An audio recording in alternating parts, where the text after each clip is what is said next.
Sarah Whitmore looked like someone out of a Norman Rockwell painting, gentle, reserved, with a quiet beauty that didn't scream for attention, but whispered it in warm glances and soft-spoken words. She was 19, recently married, and building a life with her husband, Ethan, in a modest high-rise apartment in Riverside, Ohio. She wasn't the kind to chase attention. She moved through the world with grace, with reverence. She prayed often, rarely raised her voice, and believed in goodness the way children believe in magic. To those who knew her, she was kindness personified. In towns like Riverside, Ohio, horror isn't supposed to happen. It's the kind of place where people leave their doors unlocked, wave to the mailman, and spend Sundays at church. It's the kind of place where you think you know your neighbors. But what if the monster isn't in the woods? What if he lives across the hall? This is the story of Sarah Whitmore, a wife, a neighbor. The Butcher Next Door.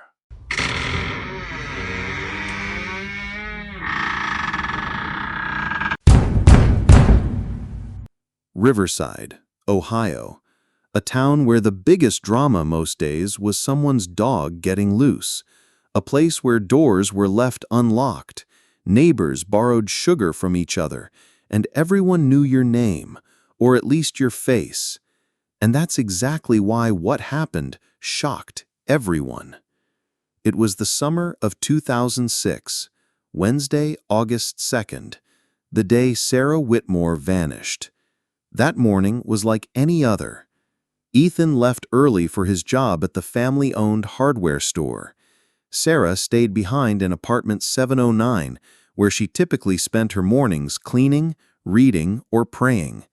Around noon, she walked to the local market, just a quick trip for a few essentials. She waved to Mr. Bell, the doorman, and returned with her bags in hand.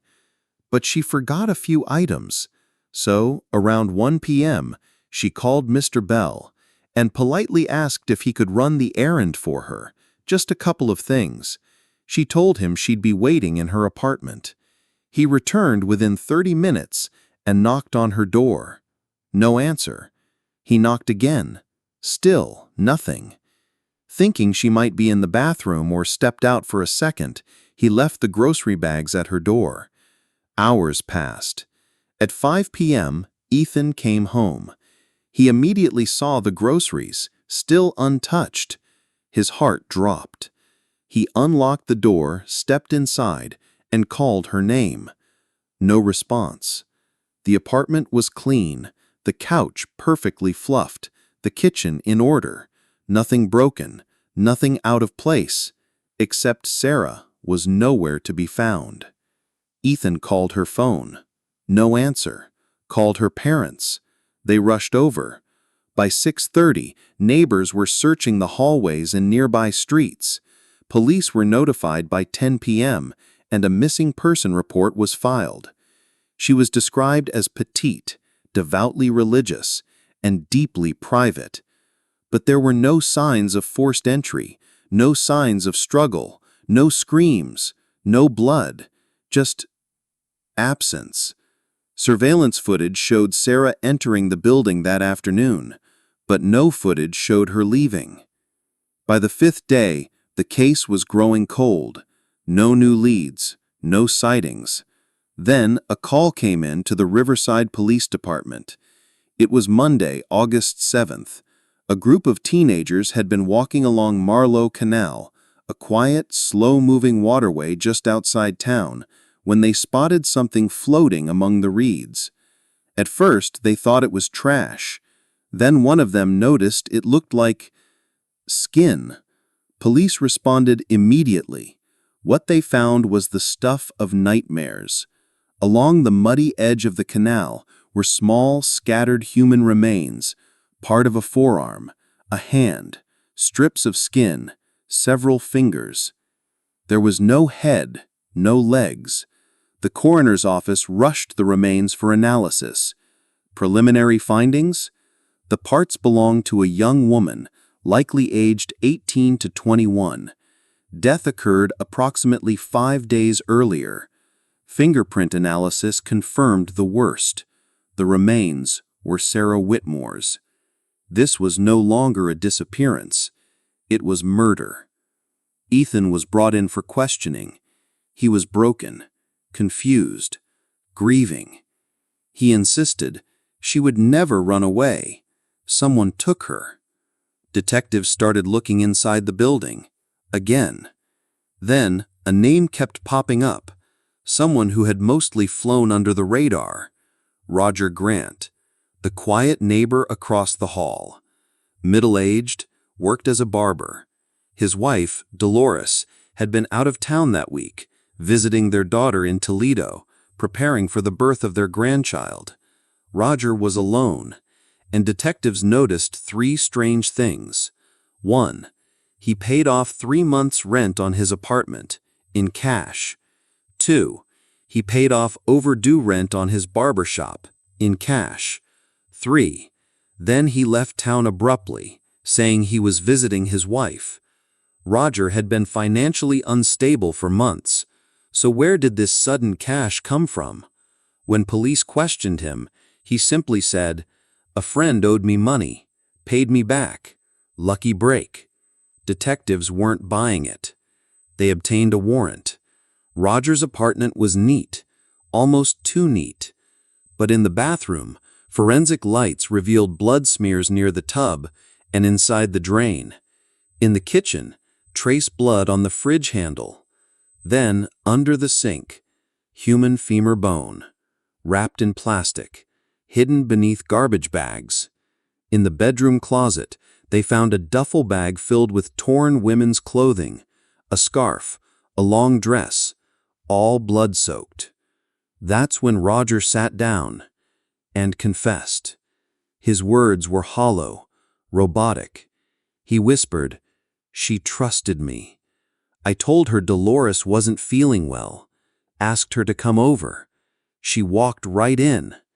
He claimed he only meant to steal from her, knew she wore jewelry, thought he could grab it quickly.